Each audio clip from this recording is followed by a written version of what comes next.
Olá pessoal, tudo bem? Sejam bem-vindos a mais um episódio do podcast do Battistini Talks. Agora aqui com o nosso amigo Igor Murakami. Seja bem-vindo. Tudo bem? Irashaimase. O cara já tá começando cedo com o japonês. Mas eu falei pra você no começo. Você não tem realmente nenhum sinal da descendência, né? E você é mestiço.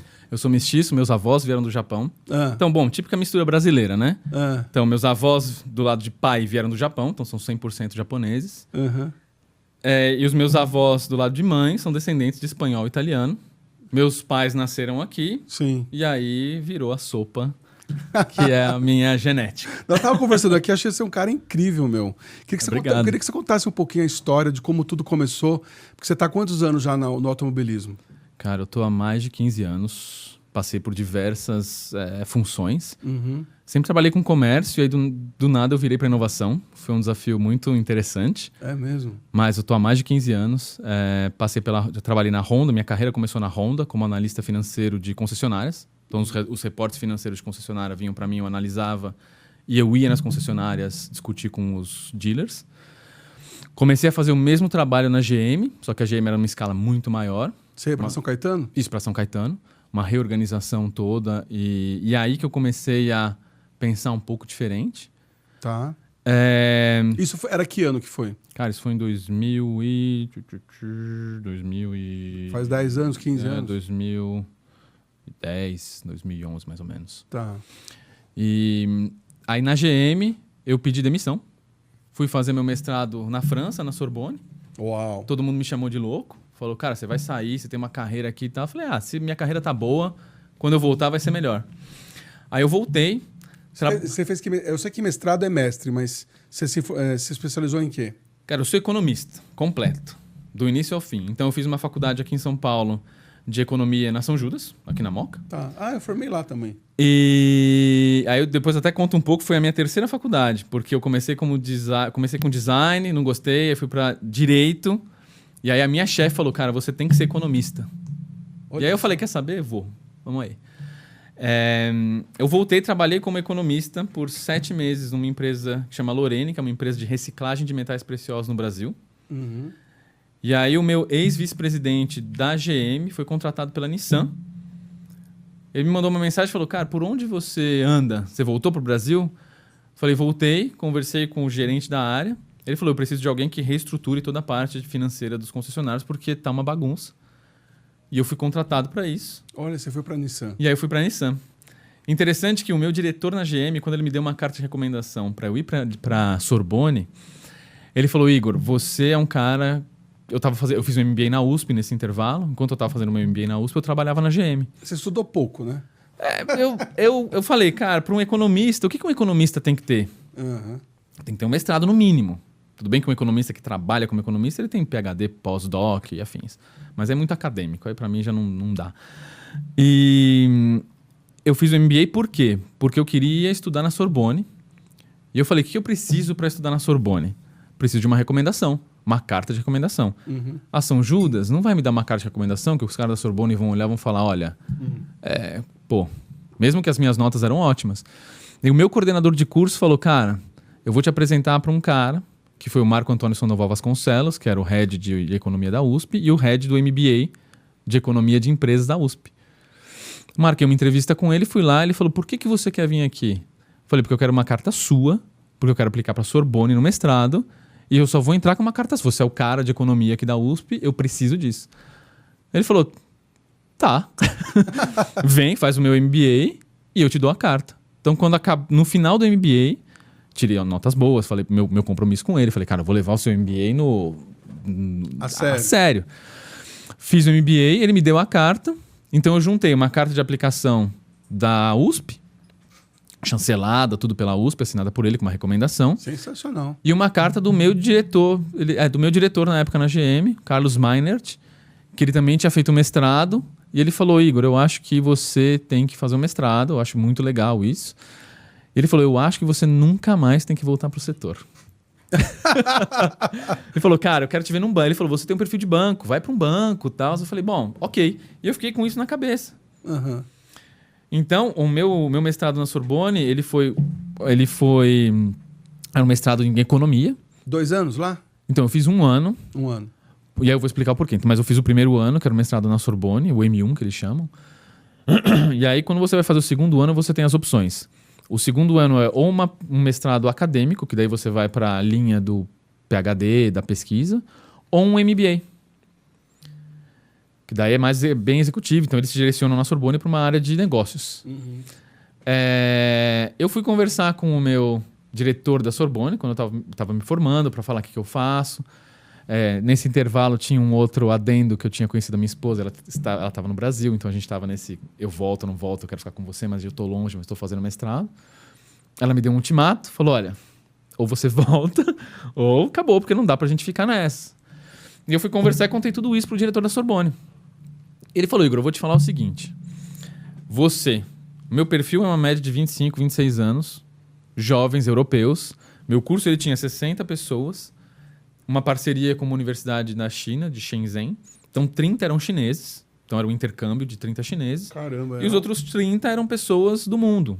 Então, tínhamos 4 brasileiros entre os 30. Eu, 2 meninas e um homem. E ele falou, olha, você é o único daqui. Tinha eu e um mexicano, que era o meu melhor amigo, ele tinha 40 anos também, que ele largou tudo para fazer o mestrado. Vocês dois são os únicos que têm experiência profissional. Olha só. E ele falou, ele falou, você foi coordenador. Quem daqui que ninguém nunca trabalhou? E ele falou, e eu vejo a sua pegada. Você está fazendo mestrado porque você quer ter o título, mas não é a tua pegada a academia. Eu falei, não, cara, não é minha pegada, esse negócio de ficar estudando na biblioteca às 3 da manhã, para mim, fazendo derivada aqui. Ok, e daí? Cheguei lá no modelo, pô, legal, e daí? Aí ele falou, você já fez o segundo ano, porque você fez o seu MBA antes. Então, meu conselho é, cara, pega esse pacotão, vai trabalhar. Volta para trabalhar. Olha só. Falei, cara, beleza, voltei. E aí... Voltou pro Brasil. Voltei pro Brasil. Tá. E aí que eu comecei na empresa de metais preciosos, reciclagem de metais preciosos, e depois voltei pro setor automotivo. Que legal, hein? O que você destaca que você aprendeu lá nessa universidade? Porque ela é renomada, né? Nossa, e tem muitos anos, né? Não me lembro agora. Sim, é uma das universidades mais antigas da Europa. Sorbonne. E você aprendeu francês também, né? Isso. Nessa pegada, você acabou aprendendo falando francês também. Uma das trilhas lá era, quando você é estrangeiro, é de fazer curso de francês, né? Uhum. Então, fazer o curso de francês, mas o MBA em si, o mestrado em si, era o único mestrado da Sorbonne em inglês, justamente por causa dos chineses. Sim. E o que eu aprendi, resiliência. É mesmo? Cara, resiliência, porque, olha, eu vou te falar, a preparação para um mestrado desse nível, ela tem que ser muito, muito pesada. Muito pesada. Não é à toa que quando você entra nas faculdades no Brasil, numa USP ou numa Unicamp, o pessoal que vai para uma engenharia, matemática de nível de engenheiro para economista. Então, derivadas, enfim. E eu tive que rever tudo isso. Tive que começar isso desde o começo. E assim, eu sempre me sentia um pouco, cara, não tô para trás. E mentalmente isso te deixa num limite ali do tipo, será que eu tô fazendo o negócio certo? E se eu não passar? E se eu não conseguir nota? Pô, vou ficar 1 ano fazendo mestrado, não vou passar? E eu trabalhava também, eu dava uma consultoria para concessionárias ao mesmo tempo. Então pra você me ajudar a pagar a universidade. Hoje hoje seria quanto o montante de investimento? Cara, depende do que você vai fazer na Sorbonne. Esse meu curso foi $15 mil, mais ou menos, o ano. Então eram mais ou menos 1.000 e pouquinho por mês. Aí tem o custo da moradia, que você pode alugar casas em Paris, ali dividir apartamento. Sim. Ou eles têm a cidade universitária, né, que eles chamam de Cité Universitaire, que é um parque gigantesco em Paris, onde tem vários prédios. E cada prédio ele pertence a um país. Então, os países subsidiam uma parte do aluguel. São apartamentinhos de 4 metros quadrados. É uma cama, uma escrivaninha para você estudar e um banheiro. Sim. Quando tem banheiro, se não é banheiro, no andar. É coletivo, né? Essa foi a minha regra. Eu falei, eu vou para um desses, mas eu tenho que ter o meu banheiro, pelo amor de Deus. A cozinha pode ser compartilhada, mas o meu banheiro é o meu banheiro. E custava, na época, foi em 2013, custava 560 euros por mês. E aí comida, e transporte. Sim, foi um investimento forte. Então foi um investimento. Algumas pessoas moravam... Mas eu não morava no prédio brasileiro, Porque o prédio brasileiro ele era dedicado a PhDs que faziam pesquisa. Então eu morei no prédio, olha que loucura, pensando nisso. Eu morei no prédio franco-britânico, era o prédio inglês. Olha. E acabei na Inglaterra. Pois é. Hoje você mora na Inglaterra. Pois é, hoje eu moro na Inglaterra, olha que loucura. Pô, mas tá vendo? Tudo, nada é por acaso, hein? Não, mas olha, o destino ele é ligado com muitas coisas, muitas coisas. Olha, quando você para pensar realmente no que aconteceu. E eu acho, você como economista, você é muito comunicativo, né, Igor? Olha, Porque eu não sei, geralmente é o pessoal mais sisudo, mais assim, mais sério. Não que você não seja sério, no sentido assim, não é tão extrovertido, né? olha, eu não posso falar que eu não era, tá? A vida me obrigou a ser. É mesmo? Porque nesse nível, e eu sempre quis ser um executivo. Então, o meu alvo sempre foi ser um executivo top de uma empresa. Só que o meu alvo estava no Brasil. Então, tinha uma linha muito bem definida. Eu falei, olha, eu vou acabar aqui minha faculdade. Então, com 20x anos, eu viro coordenador. Com 30, eu viro gerente. Olha, você atrasou seu plano. E fui. E aí, quando eu vi, meu plano mudou completamente, porque nem aqui eu estava. Eu estava num nível de país que era diferente. Então, eu já era um executivo corporativo. Eu virei... Quando eu fui para a França, depois da Nissan, eu fui para ser diretor financeiro do fundo de investimentos que a aliança Nissan Renault Mitsubishi criou na época, né? Com o que era o presidente da Nissan do Brasil, o François Dossat, que inclusive ele é o meu chefe hoje na JLR, e ele é meu mentor, ele foi o cara que olhou para mim, e eu sempre tive um negócio de, cara, eu queria um executivo que olhasse para mim e falasse, cara, esse cara vai dar o sangue para chegar lá. E ele olhou para mim e falou, cara, vou apostar em você. Então foi ele que me ajudou a ir para a França, depois foi ele que me ajudou a ir para a Inglaterra. Então, assim, ele é uma pessoa que acredita em mim, acho que eu devo praticamente tudo. Como é bom ter um mestre, um mentor, não? Eu tomei muita porrada dele, porque ele me dava muita pressão. E eu sempre tive um problema não problema de ser comunicativo, mas eu não era muito de falar. As pessoas vinham falar comigo, eu conversava, mas eu iniciar conversas, eu fiz, não, sempre fui muito, muito quieto. Também eu tinha banda, sempre toquei, sempre gostei de música, tenho banda desde adolescente. Eu sabia, você tem, é o seu hobby? Cara, agora não. Agora meu hobby é dormir um pouco e cuidar do bebê. Mas... agora você não tá dormindo, né? Agora eu não durmo mais. Ele tá com quantos meses? 7. Parabéns, 7 né? meses. Papai fresco. Papai fresco. Como ele chama, seu filho? Ian. E então, pra estar no palco tocando, você tem que ser um pouco mais, né? Você toca o quê? Eu toco baixo. Ah, é? Sou baixista. Caramba, gosta de rock and roll mesmo? Rock and roll. É mesmo? Pesado. Dos mais pesados que você pode imaginar. É verdade. Eu sou muito eclético nisso. Eu gosto desde Bon Jovi, coisas dos anos 70 e 80, até metal extremo. Que legal. E eu acho que e lá em Londres tem esses bares mais escuros, não tem? Tem alguma coisa, sempre tem. E você toca lá, não? Não, agora eu não toco mais. Não, agora eu não toco mais. Desde que eu mudei pra Europa, eu não toco mais, não. Mas largou mesmo? Não, eu tenho um baixo, mas assim, entre pegar o baixo e pegar o bebê no colo. Pegar o bebê ou parar e ver um pouco de TV, eu vejo TV. Não tem jeito. Não tem jeito, não tem jeito. Eu tô sempre viajando também, então, assim, eu boto as prioridades e aí o baixo sempre ok, depois eu faço. E você, depois da Nissan, então, aqui no Brasil, depois desses metais que você estava trabalhando, você foi para onde? Eu fui para Nissan. Foi para Nissan, depois da Nissan? Depois da Nissan, então, eu trabalhei na Nissan fazendo a mesma parte de concessionários. Tá. Quando o François foi chamado para ir ser o head do fundo, foi ele que montou o fundo, ele me ligou e falou, cara, vem trabalhar comigo, vem me ajudar a montar o fundo.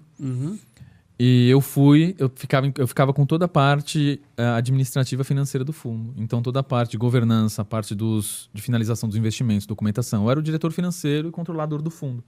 A gente tinha uma equipe de investimento. Nossa, cargo de confiança, né? E eu era o Chief of Staff, dele também. E a gente, os dois, porque era uma equipe muito pequena, para um fundo na época, o target do fundo era de 1 bi. A gente tinha uma equipe de 12 pessoas no mundo. Então a gente tinha equipe em São Francisco. A gente tinha uma parceria com a equipe da Renault aqui no Brasil. França, Japão e China. Então era uma equipe grande. E a gente estava sempre na China e em Israel, em todos os hubs de inovação grandes. Então andou muito bem. Então eu era o Chief of Staff do François, então a gente cuidava da estratégia, eu era o financeiro e a nossa relação com os investidores, né? Porque a gente tinha Nissan, Renault e Mitsubishi como investidor. Então estava toda hora falando com todos os C-levels para explicar o que estava acontecendo, mostrar as startups, mostrar o andamento do fundo. E o que era esse fundo? Dá para você explicar um pouquinho mais? A Alliance Ventures ela foi criada na Aliança para ser o fundo de investimento em tecnologia e startups para mobilidade.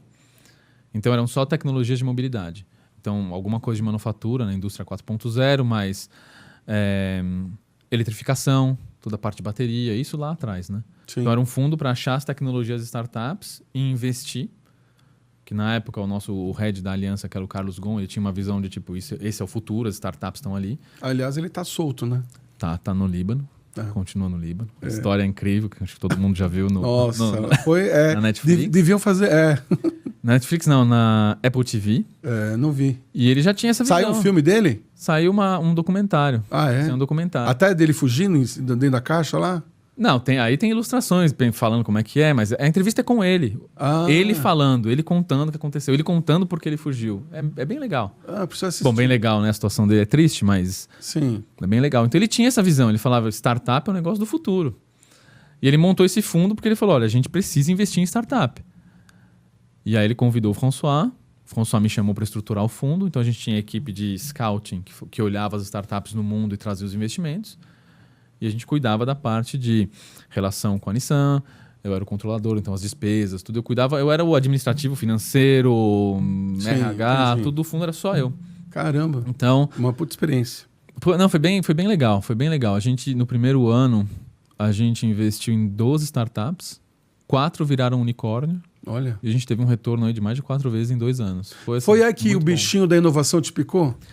Então, foi aí que eu acordei para a inovação. Porque eu não assimilava o que eu fazia com inovação. Desde que eu trabalhei, uma coisa que sempre me incomodou foram processos burros. Vamos falar assim, né? Cara, você tem um negócio aqui que vai de A para B, mas você faz A, B, C, quer dizer, A, A1, A2, A3, para chegar no B. Você fala, porra, tem um negócio tão simples, tão mais fácil de fazer, por que a gente vai ficar fazendo isso?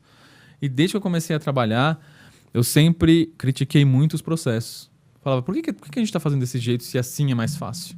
E eu sempre comecei a fazer. É uma forma de inovação incremental, mas é uma forma de inovação. Quando eu comecei a trabalhar na GM, eu comecei a linkar os indicadores macroeconômicos, que eu sou economista, né? Eu tenho um tesão nesse tópico. Então eu falava, por que a gente não está usando os indicadores macroeconômicos para fazer forecasting dos concessionários?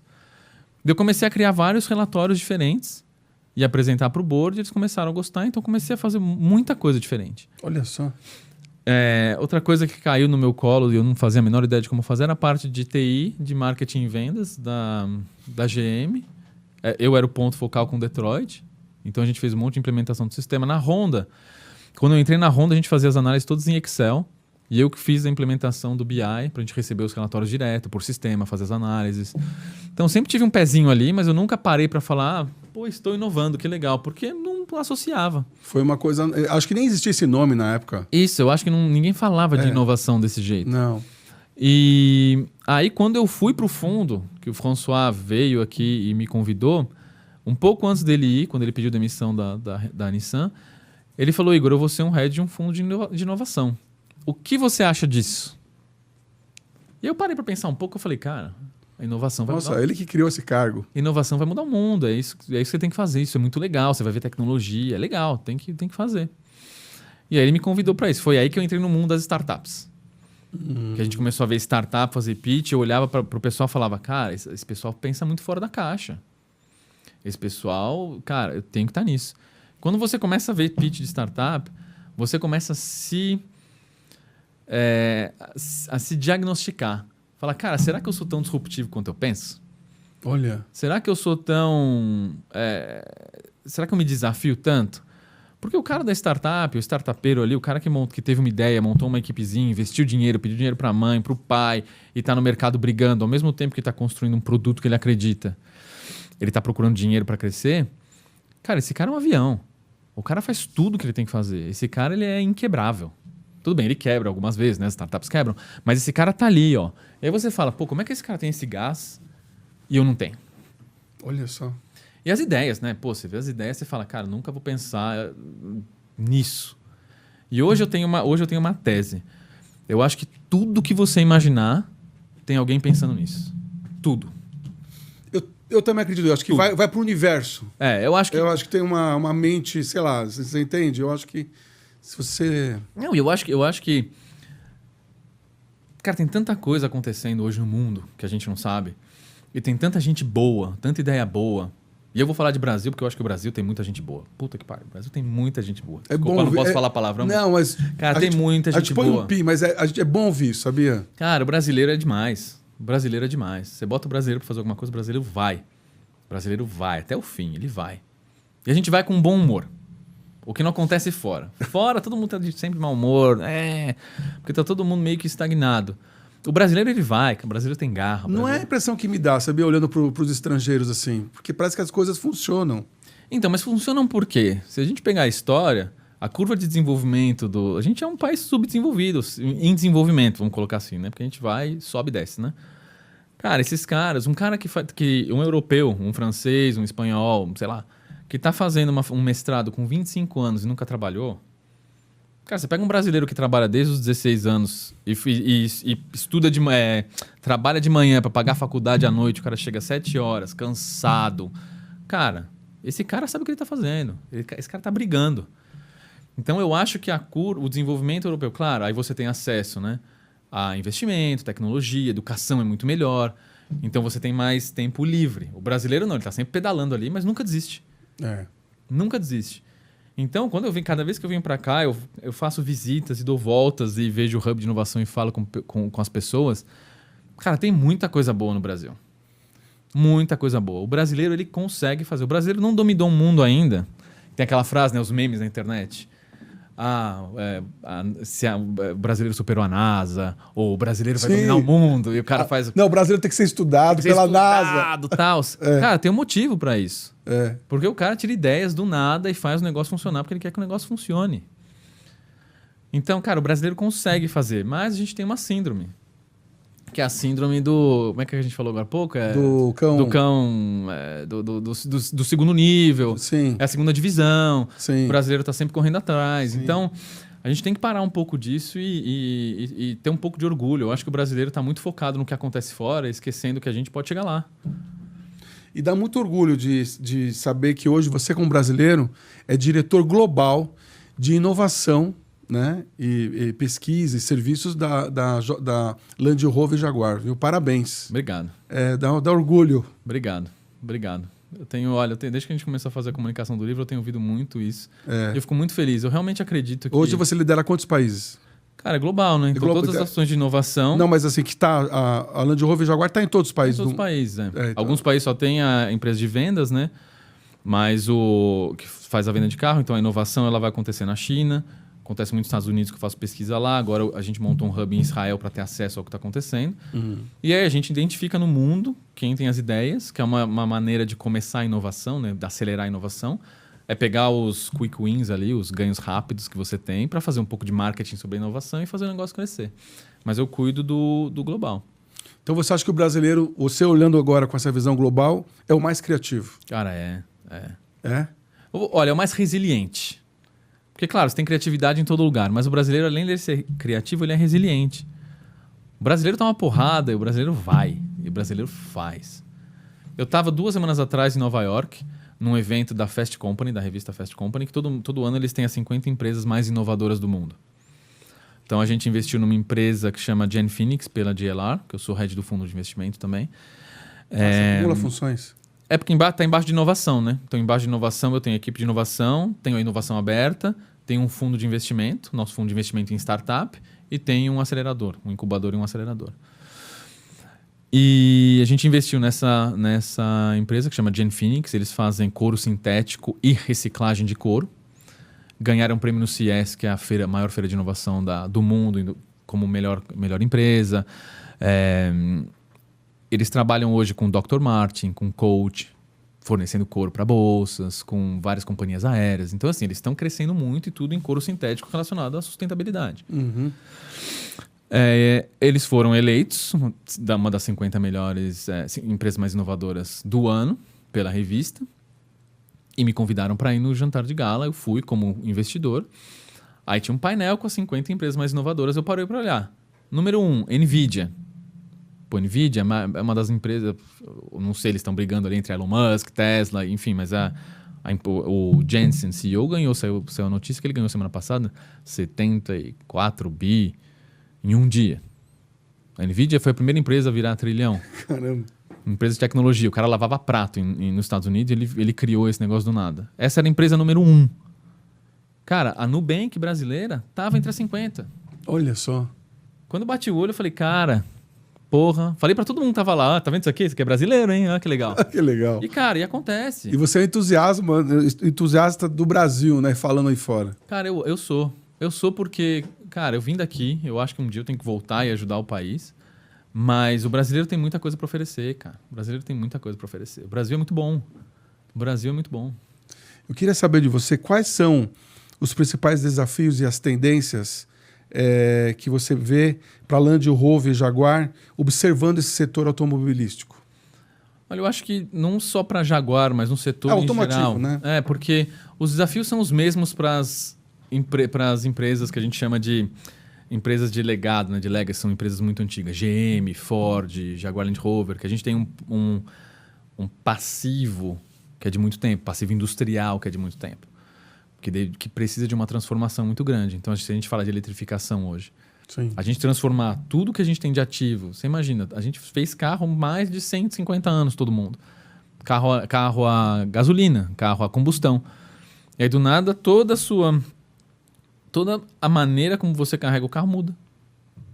Mas a gente tem isso. A gente não pode simplesmente fechar a porta e falar, cara, isso aqui vale dinheiro. A gente não pode fechar a porta e falar, ignora isso aqui que não vamos mais usar. Vamos pensar daqui para frente. Tem uma curva de transformação que é realmente difícil. Diferente de uma Tesla, de uma BYD ou de uma chinesa que já nasceu assim. Uhum. Ela já nasceu uma empresa... empresa... nativa, né? Isso. Ela já nasceu uma empresa digital, ela já nasceu uma empresa de eletrificação. Sim. Todos os problemas toda a organização interna já funciona dessa forma, de uma forma ágil. Então, o maior desafio, eu acho, é fazer esse shift das empresas entenderem, ok, qual que é o meu posicionamento? Eu vou 100% elétrico, não vou 100% elétrico, qual que é a curva, qual que é a taxa de adoção e se transformar. Porque a geração nova, você vê, a geração nova não quer ter carteira de motorista. A geração nova não quer comprar carro. Quer subscrição. Então, como que você entra no mercado de subscrição se o mercado de subscrição como Netflix e Amazon e qualquer outro, Disney, é um negócio direto com o consumidor? Hoje, a gente não faz direto com o consumidor. Algumas, as OEMs nas empresas automotivas estão começando a fazer. Mas como que você pega um modelo de negócio que você nunca fez, faz com que aconteça e que seja rentável? Então é um problema geral. E cada um está fazendo de um jeito. Ninguém achou a receita. A GM faz de um jeito, a Volvo faz de um jeito, a gente está tentando fazer de um jeito, a Ford faz de outro. Então, eu acho que o maior desafio é realmente entender para onde que vai. E nisso eu acho que não só a inovação, mas um departamento de tendências, insights, futuro em uma empresa realmente traz o que a gente precisa. Porque é muito tradicional, né? A gente está numa geração hoje que os líderes das empresas eles estão fazendo isso há 30, 40 anos, do mesmo jeito. Sim. E o consumidor não é mais do mesmo jeito. E você tem um risco como executivo. E se eu mudar o negócio quebrar? E se eu mudar e o meu acionista me tirar da cadeira? Somos seres humanos, né? Todo mundo tem que pagar conta, viver. Então tem um pouco, eu acho que, de falta de disrupção. Às vezes, dentro da própria empresa. Sim. Eu também queria saber, assim, quais são as lições que você aprendeu, ou a própria Land Rover Jaguar, nesse processo de inovação? Porque teve uma febre de inovação, né? Sim. Teve uma febre, todo mundo tinha que ter o departamento de inovação, senão estava ferrado. Senão não existia. Não existia a empresa. E eu queria te fazer são duas perguntas ao mesmo tempo. Essa pergunta, quais são as lições? E eu queria que você falasse aqui para quem está assistindo a gente, o que é um departamento ou sei lá, de inovação, afinal? Olha, as lições que eu aprendi, cara, são tantas. Vou falar do inovador, tá? Vai lá. Eu falei muito disso ontem lá no Novo Lab, com o pessoal de lá. Eu acho que hoje a figura do inovador, por causa dessa febre, inovação, inovação, inovação, inovação.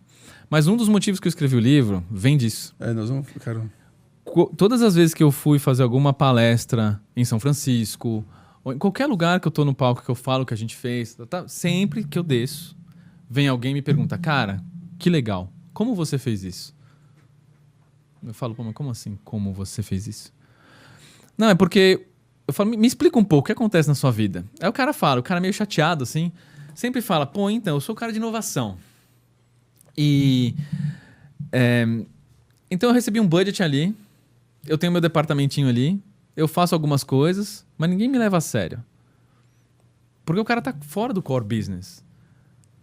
O que aconteceu nessa febre de inovação foi que todo mundo, igual você falou, montou um departamento de inovação e botou aqui. Sim. E aí o departamento de inovação está longe do core business. Eu acho que a inovação ela tem que servir para ajudar a reestruturar uma empresa e ajudar você a testar coisas do futuro que vão virar um seu modelo de negócio. Para mim, é para isso que serve a inovação. Tá. Você pegar, você pegar uma empresa automotiva, por exemplo, vou pegar o meu exemplo, eu trabalho na Jaguar Land Rover. O que a gente faz? Carro. Se eu virar pro meu presidente, pro meu board, falar, eu tô montando aqui um helicóptero, o cara vai olhar para mim e falar, você é louco? E o cara não me leva a sério. Então, quando eu escrevi esse livro, eu falei, cara, eu vou escrever esse livro pensando não só no inovador, mas pensando em como ele tem que se estruturar um pouco dentro da empresa. Porque o inovador também sozinho, mesmo que ele queira fazer no core business, mesmo que ele esteja ligado no core business, ele não consegue. Porque o core business não entende a inovação. O processo de compras não está adequado para a inovação.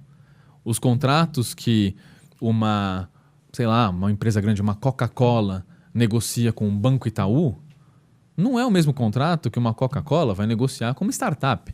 Uhum. Você chega para uma startup com um contrato de 900 páginas, o cara não sabe nem ler e interpretar aquilo. Então, como que você vai querer trabalhar com uma pessoa dessa? Trabalhar com uma empresa dessa? O inovador fica perdido. Então, isso foi uma coisa que aconteceu. Todo mundo criou essa febre do vamos inovar. Até fiquei meio chateado com isso, porque hoje a inovação ele é um tópico meio que morreu. Agora entrou o ESG, né? Que faz parte. Eu acho que a inovação... eu acho que é uma nova febre. É uma nova febre, mas é uma febre necessária. Porque a inovação, ela acontece. Então, as empresas elas vão criar o roadmap, querendo ou não, mesmo que for só a inovação incremental, ela vai acontecer. O ESG, não. A sustentabilidade, o ESG, não. Se a gente não fizer isso... A gente tem um deadline ali. É um pouco exagerado falar isso, mas a gente tem um deadline. Então, uma coisa interessante sobre sustentabilidade. Olha, eu já mudando de assunto. Mas vou voltar na sua pergunta. Não, beleza. Eu vi uma apresentação da nossa chefe de sustentabilidade que me chocou muito. Que ela me mostrou uma curva, que é a curva da redução de emissão de carbono. Ela falou, olha, se a gente não reduzir o carbono, a gente como planeta, né? Se a gente não reduzir o carbono até aqui, a emissão de carbono até aqui nesse período, que eu não vou lembrar, foi ano passado, tá? Mas... 2030 30 e pouquinho. Tá aí, né? Tá aí, amanhã. Então a gente vai ter um aumento de 1,5, mais do que a gente tem hoje, né? A gente vai ter um aumento na temperatura de 1,5, que vai causar uma destruição do ecossistema em quase 70%. Ou seja, se em 2030 a gente não fizer o que a gente tem que fazer, a gente vai começar a matar planta que não vai aguentar a temperatura, animais que não vão aguentar a temperatura, e a gente vai ter um problema de fauna e flora que vai ser completamente destrutivo para o planeta. Então hoje não se fala mais só de sustentabilidade, se fala de sustentabilidade e regeneração da natureza. Esse é o primeiro ponto. Aí então, dá um desespero de ouvir isso. É triste, demais. Só que daí vem o segundo ponto, que é da inovação. Hoje a gente tem então a jornada para zerar a emissão de carbono. A gente tem mapeado, todo mundo sabe a jornada, a curva.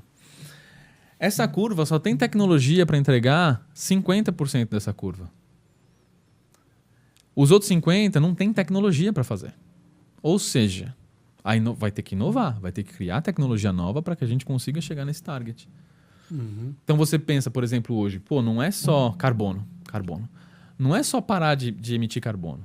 A gente tem que achar um jeito, e tem várias startups fazendo isso, de capturar carbono da atmosfera e criar outras coisas com carbono. Então, é uma reversão de tudo que vai ser feita por inovação. São startups, tecnologias novas que estão aí nos laboratórios, estão sendo testadas, que elas vão virar tecnologia para escala no futuro. Então, uma coisa está realmente ligada à outra. Uma coisa está ligada à outra. Então, a inovação hoje, para mim, ela tem que ser colada com a sustentabilidade. Por isso que eu trabalho braço com braço com a chefe de sustentabilidade, porque eu realmente acredito que é isso que tem que ser feito. Sensacional. É interessante. É alarmante, né? Assim, É alarmante. Mas aí não é só a inovação do... vamos inovar, vamos fazer um negócio aqui que é legal, que é disruptivo. Não, tem uma causa. Se a gente não fizer isso focado nisso, com esse resultado, entregar isso, não vai acontecer. E aí tá todo mundo perdido. Entendi. Eu queria falar um pouco do seu livro. Gente, eu ganhei um livro aqui do Igor Masaki Murakami, ele aqui, ó. Ele estava me contando... Vocês não sabem quem que fez a capa dele. Conta aí pra gente. Cara, quem fez a capa foi um amigão meu que chama Máximo Fraschella, que ele, por sinal, é o ex-designer da JLR. Foi ele que fez os últimos carros, tá lá 10, 15 anos. E agora ele virou o novo head de inovação, saiu no mercado. De inovação. Ele virou o head de design da Audi. Ele é o novo head de design da Audi. E Foi pro concorrente. foi pro concorrente, infelizmente, porque ele é brilhante. E ele é um amigo próximo. Eu pedi para ele fazer a capa, porque eu queria uma capa... Não, é legal você contar a história, mas eu queria uma capa que fosse uma capa minimalista, que fosse uma capa que eu achasse super interessante. E claro, ele, como todo bom designer, sempre tem a história do porquê cada traço, porquê o tamanho, porquê a cor, porquê a linguagem. E ele fez na amizade. Ele fez porque ele queria fazer. Ele nunca tinha feito uma capa de livro. Ele faz design de carro, ele é colecionador de relógio, ele faz design de barco, mas ele nunca tinha feito um livro. Então ele falou, Igor, eu vou botar isso no meu portfólio, vai ser legal, eu vou fazer porque é você. Olha só, parabéns. E eu tava aqui, né, obrigado pelo presente, eu vou ler, ganhei hoje, né, gente? Mas eu abri aqui, achei uma frase interessantíssima que você cita aqui. Não faz sentido contratar pessoas inteligentes e dizer a elas o que fazer. Contratamos pessoas inteligentes para que possam nos dizer o que fazer. Sensacional. É isso. Não tem vantagem você contratar uma pessoa que é disruptiva e você não ouvir. Não faz sentido. Porque quatro pessoas que pensam da mesma forma vão pensar da mesma forma. Sim. Aí você traz uma pessoa que pensa diferente ou que quer acelerar, quer fazer, quer mudar, quer transformar, e você bota numa gaiola, você está gastando dinheiro, a pessoa vai se frustrar. Sim. E era aquele papo que a gente falou do inovador. A maioria das pessoas que vinham falar comigo e perguntar o porquê, elas estavam frustradas. Que elas se sentiam, pô, eu não tô ajudando, não tô fazendo, e todo mundo olha pra mim e fala, pô, esse é o cara que gasta dinheiro com ideia louca. O cara não quer, ele quer ajudar. O cara não tá contratado ali pra fazer loucura. Ele quer ajudar, ele quer mostrar valor, ele quer criar valor. Então, o inovador, ele cria valor. E aí, o ponto, voltando só na sua pergunta que você falou, eu acho que o inovador hoje, ele tem o inovador, ele é quase um nexialista. Por quê? Muitas das coisas que eu faço hoje no meu trabalho é alinhamento. Por quê? Porque eu pego as startups que fazem X e eu boto na frente de um engenheiro que faz Y, eles não vão falar a mesma língua. Do jeito que eles operam, não é a mesma coisa. Esse cara tem um processo, esse outro tem um outro. Muitas vezes, eles estão falando a mesma coisa. Mas como a linguagem não é a mesma, eles não se entendem e aí nada acontece. O cara fala, não serve para mim. Então, muito do que eu faço hoje é isso. E para vender a inovação dentro da empresa, para o board, ou para os diretores sêniores, ou para os VPs, enfim, para todo mundo, se você pega o inovador que está ali também, que não entende um pouco de política, de comunicação, ele não sabe ali ler, fazer uma leitura do que está acontecendo, não sabe se vender, eu acho que o inovador hoje ele tem que ser comunicador. O inovador hoje ele tem que ser vendedor. Porque eu faço isso, eu pego um projeto de inovação, quando eu vou validar com o meu board, quando eu vou falar com o meu CFO, é o mesmo projeto. Quando eu vou falar com o meu CFO, eu falo com ele de número. Quando eu vou falar com o meu cara de comunicação, eu falo, olha, pô, a gente pode vender esse projeto assim, assim, assim. Eu nem falo de número com ele. Quando eu falo com o cara da engenharia, eu falo, olha, isso aqui vai te ajudar dessa forma. E você tem que fazer esse trabalho de amarrar tudo. Sim. Esse é o meu trabalho. Meu trabalho é amarrar e deixar todo mundo feliz e alinhado para eu poder fazer o meu trabalho. Porque, de novo, se eu sou o cara que chega querendo quebrar tudo e fazer a mudança e ninguém estiver do meu lado, você está sozinho. Você não vai fazer nada. Você não vai mudar. Isso é uma boa dica para quem está nessa área, então, de inovação. Isso. Sensacional essas dicas, viu? Eu acho que eu nunca tinha ouvido. E tem empresas que sabem fazer isso muito bem. Então, quando eu estava em Nova York, eu fui ver a Mastercard. Eles têm uma estrutura muito legal. Então, 3 anos atrás, eles contrataram um Innovation Officer, que o cara também estava tentando reestruturar, então a inovação vinha longe. Hoje, todo o pipeline, foi o que eles me explicaram, né? Se é verdade ou não, é outra história. Todo o pipeline de produtos novos da Mastercard, ela entra por inovação. E aí o cara do comércio vende. Só que a equipe da inovação, que chama Foundry, que é uma estrutura à parte, eles têm por mês call com cliente, mais de 20 mil clientes eles falam todo mês, qual que é o teu problema? Qual que é a tua dor? O que você quer ver? E aí eles colocam isso no funil de inovação, vira produto e vira venda. Sensacional. E aí eu perguntei, falei, pô, que legal, né? Eu não consegui falar com o Chief Innovation Officer, mas eu falei com um cara que é abaixo dele. E ele falou pra mim, você sabe qual que é o background do cara? Psicologia. Olha. Ele é o Chief Innovation Officer e ele é um psicólogo, ele estudou psicologia. E ele fala exatamente a mesma coisa que você. Para ele conseguir inverter esse funil lá, foi na venda. Olha, eu vou mostrar valor para você, olha, eu vou fazer isso, olha, eu vou fazer um marketing aqui, olha, eu vou mostrar. E hoje eu acho que as empresas... Todo mundo tem uma agenda, né? O que eu faço é tentar vender a solução na agenda da pessoa.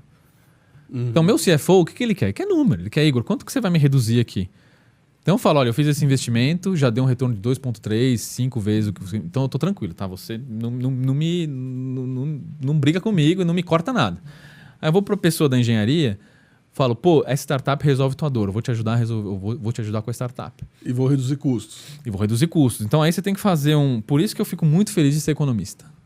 Porque hoje eu consigo ter uma visão de business e uma visão de inovação. Então, quando a gente monta um business plan da inovação ou dos projetos, eu olho e falo, cara, isso aqui não sei se está bom. É furado. É furada. Então, isso me ajudou muito. Que legal. E qual é a sua visão de futuro, no caso da mobilidade no mundo, assim? Cara, eu acho que a mobilidade no mundo, olha que pergunta legal. Eu acho que para a eletrificação, por exemplo, todo mundo foi com muita sede ao pote. E sem pensar o quanto era difícil. Porque uma coisa é você falar, vamos virar todo mundo elétrico? Vamos. O primeiro problema que eu te pergunto tem infraestrutura para isso? Que eu sempre bato nisso. Pô, você quer botar aqui vamos vender só assim, o mercado brasileiro hoje está em quanto? 2 milhões e pouco. Então vamos vender 1 milhão de carro elétrico. Onde esse povo carrega? E se você carrega, hoje você pega um carro grande, tipo o nosso carro. Se você pegar um prédio, vamos pensar num prédio normal. Então, você tem um prédio de apartamento aqui de 14 andares, onde 4 pessoas compraram uma Range Rover, nossas baterias são imensas, e todo mundo bota para carregar ao mesmo tempo. Cara, você vai derrubar a energia do prédio. Eu acredito que sim. É certo. Temos cálculos disso. Então, assim... Então, hoje, quando a gente trabalha, a gente está na JLR, eu acredito que em todas as outras, porque a gente tem discussão com outras OEMs, todo mundo está falando, para o governo, qual que é o problema de infraestrutura? Você consegue me fornecer essa energia? Qual que é o melhor horário? Então, hoje a discussão não é só o carro elétrico. Vamos criar um aplicativo para carregar o carro na madrugada, quando o pico de energia estiver mais baixo, porque daí você não sobrecarrega a infraestrutura. Então tem tudo isso que vai junto. O melhor é a madrugada, então. Pode ser. Talvez. Ou talvez quando está todo mundo no trabalho, que não tem ninguém no seu prédio, aí você vai e carrega o carro. Mas o momento que não dá para fazer é quando é 7 horas da noite, quando chega todo mundo vai e plug o carro na tomada. Aí você destrói a infraestrutura inteira. Então isso é uma discussão que tem que acontecer. Tipo, como que a gente faz isso acontecer? E a mobilidade, eu acho que ela vai mudar muito. Você vai continuar tendo pessoas que sim, precisam do carro, que querem comprar o carro. Mas hoje a nova geração ela se move de outra forma. Elas querem outras coisas. Você não vê hoje uma pessoa comprando um carro para falar, vou comprar um carro. Porque eu quero ter um carro, porque é um meu sonho é ter o carro. Você tem, claro. Mas não são todas. Talvez na época dos meus pais, eu lembro. Era casa e carro. E telefone. E telefone, que custava um Fusca. Nossa, era um absurdo. O discadinho lá custava um Fusca. Então, eu quero casa e carro. E tem gente hoje ainda, por exemplo, na Inglaterra, que o cara não compra uma casa mais cara para ter um carro bom. Então, ainda tem esse perfil. Mas o perfil da juventude hoje é de usar Uber, metrô. Então, na Europa você tem muito aplicativo como o Citymapper, que você fala, olha, eu quero ir daqui para lá.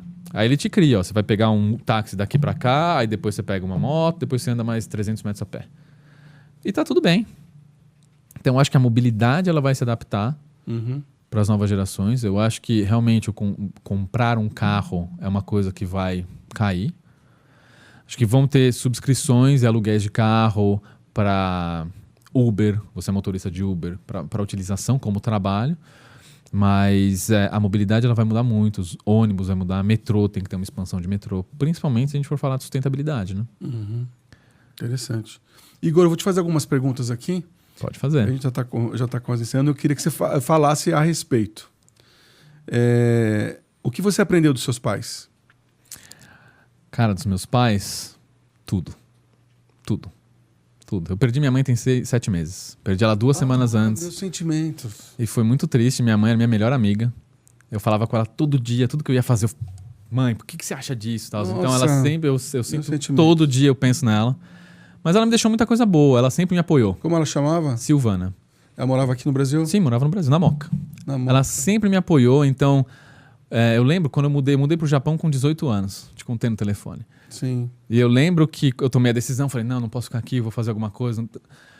No aeroporto, eu nunca vou esquecer isso. No aeroporto, quando eu estava para embarcar, eu lembro um pouco antes, o jantar, eu estava jantando, meus amigos todos em casa, tá, aquela fé, quando um vai embora, faz aquela bagunça. E eu tinha que, assim, naquela época, quando eu mudei pro Japão, tinha que assinar uma promissória, pagando a passagem. A passagem custava um rim. E eu tava sentado comendo, eu tava olhando, eu falo, meu Deus do céu, mãe, o que eu tô fazendo? Tô criando uma dívida que eu não... Olha a cabeça, que eu nunca vou pagar. Minha mãe lá, acredita, larga a mão de ser idiota, não sei o que. Vai, assina logo e pronto.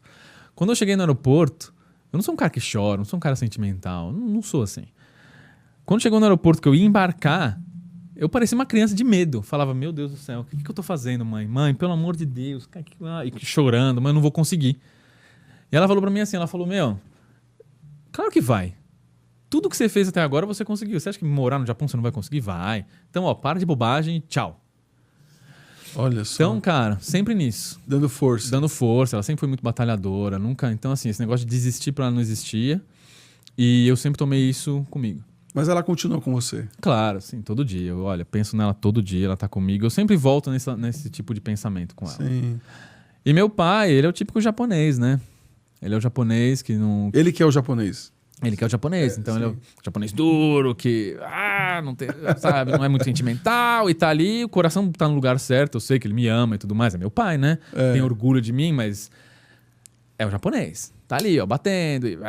Então, cara, com ele eu aprendi resiliência, aprendi disciplina, aprendi a ser duro, e com a minha mãe eu aprendi a não desistir.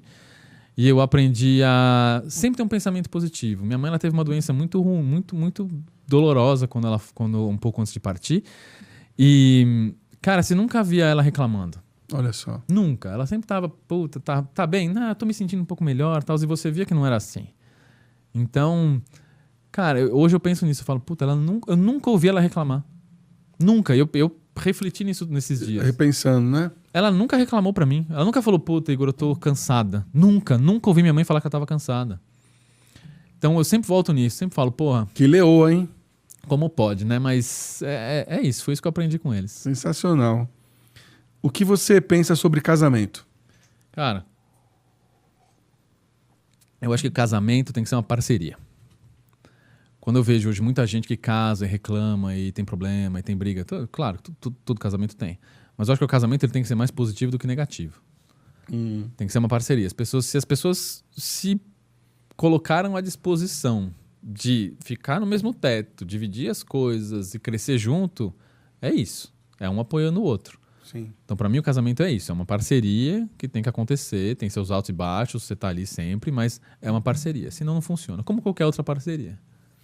E agora que você é um papai recente, o que você pensa sobre filhos?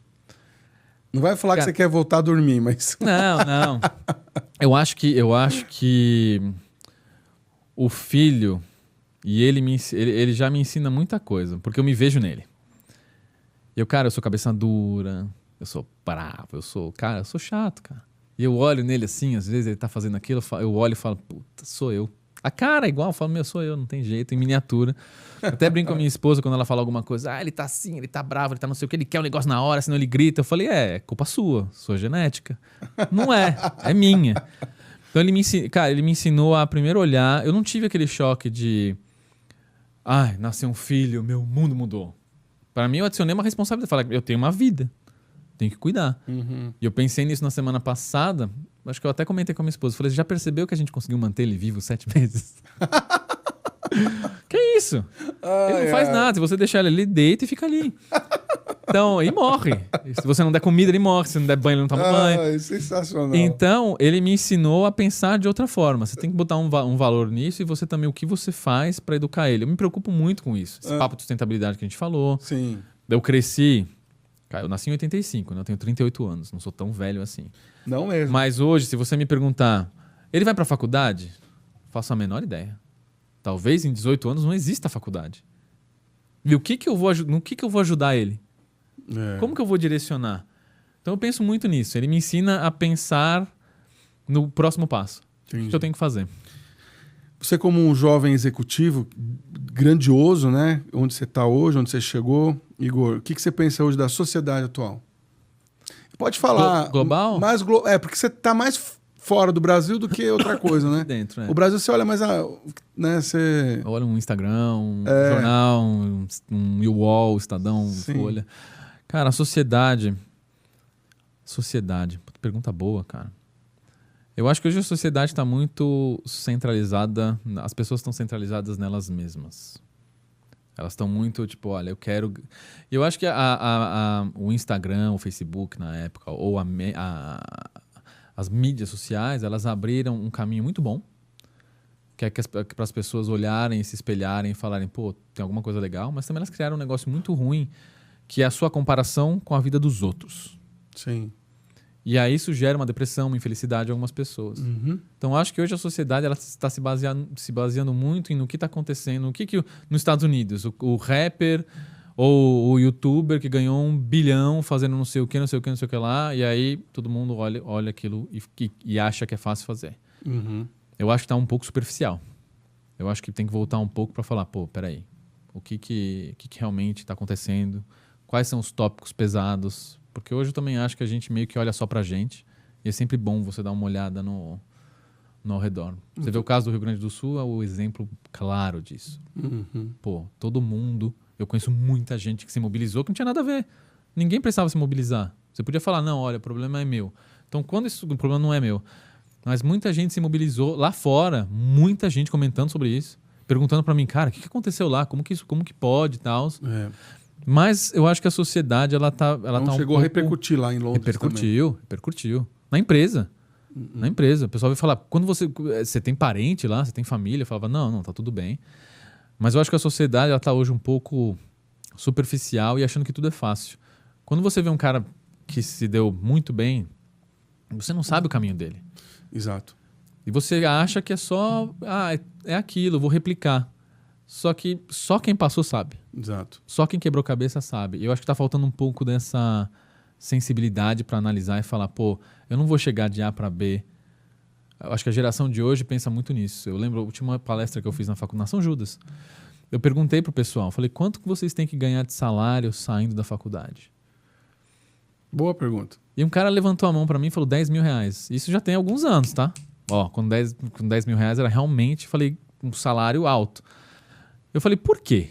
O que você tem saindo da faculdade com 22 anos que te dá o direito de ganhar mais do que um pai de família ou uma família inteira? E aí ele vem com a desculpinha. Não, porque eu fiz faculdade, porque eu acordo cedo, eu faço estágio no Itaú, eu venho pra faculdade cansado. Eu falei, ótimo. Como todo mundo aqui dentro. Mas você é o especial. O abençoado. Então, eu acho que falta um pouco dessa realidade de falar, cara, eu sei que eu vou ralar. Muita gente não volta nisso, eu acho. E é difícil. Gostei muito da sua consideração. O que você pensa sobre guerras? Cara, eu acho que as guerras sempre vão acontecer. Infelizmente, é triste. Eu acho que principalmente quando a gente pensa em Israel e tal, eu acho que tá bem ligado à sociedade, né? É bem ligado a dominação, talvez, a esse negócio de querer dominar, mas eu acho que guerra é um negócio que é mais egocentrista do que qualquer outra coisa. Pega a Rússia. Eu acho que tá tudo acontecendo por causa do Putin, porque ele quer. Quantas pessoas que se manifestaram contra e acabaram morrendo? Então, é sempre uma pessoa, ou um grupo pequeno, que tem um propósito fechado, egocentrista, e que acaba prejudicando toda uma sociedade por culpa desse egocentrismo. Sim. Um desprezo. Nossa, desprezo. O que você... Cara, eu acho que uma coisa que eu desprezo é maltratar pessoas que estão abaixo de você. Cara, você quer me ver puto, é você estar num restaurante e maltratar um garçom que está sendo educado com você. Ou você tá numa empresa e tem a tiazinha do café e você distrata essa pessoa. Uhum. Isso eu acho... quer me ver sair de mim, é isso. Bom, não quero estar perto, então. Igor, o que você não faria de novo? Eu já pensei nisso.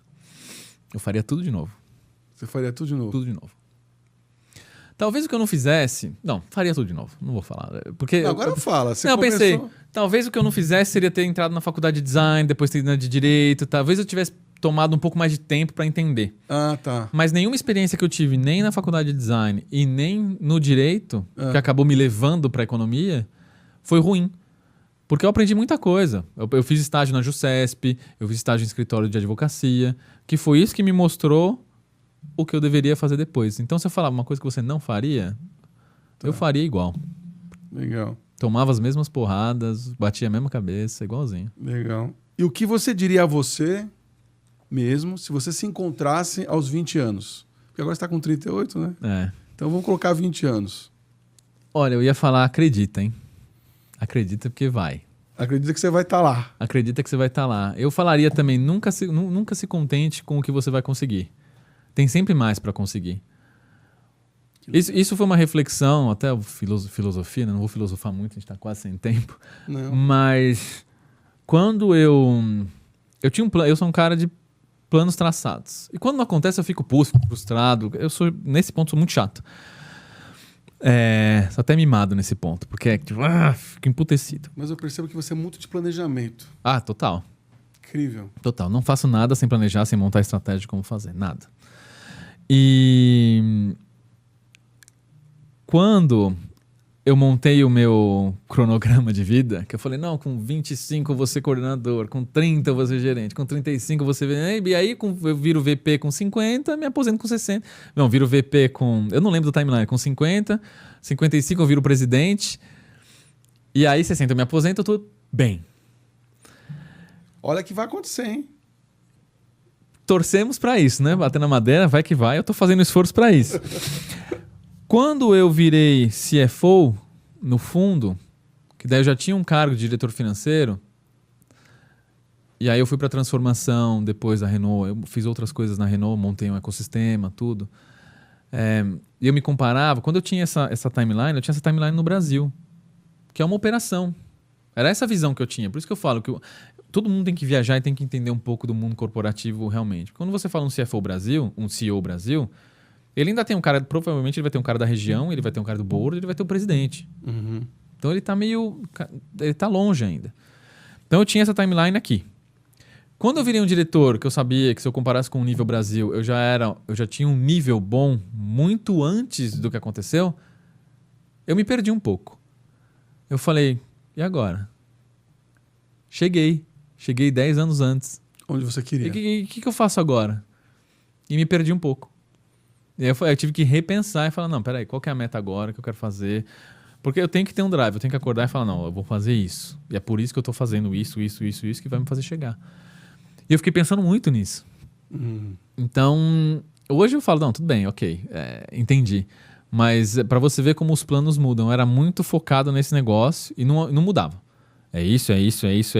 Quando aconteceu uma coisa que, teoricamente, estava nos meus planos, só que me adiantou, já tinha comprado casa, sabe? Aquelas coisas tipo... Tudo que eu acelerei um pouco de tudo, eu falei, e agora? O que eu faço? Como que eu continuo? Para onde que eu quero ir? Então, isso me fez refletir um pouco. Mas isso é bom. É bom. É um sucesso. Igor, eu queria agradecer a sua presença hoje. Foi um papo maravilhoso.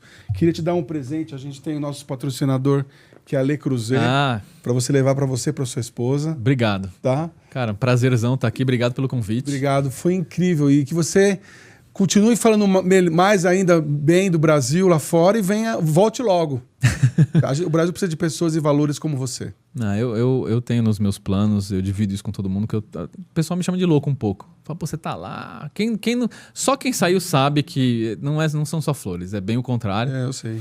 E aí, quando você volta um pouco, você pensa o quanto que foi, você cresceu fazendo isso, né? Mas eu tenho pretensão de voltar. Eu acho que eu devo isso. Venha logo. Muito obrigado. Obrigado, eu. Valeu. Imagina. Obrigado, gente. Até mais.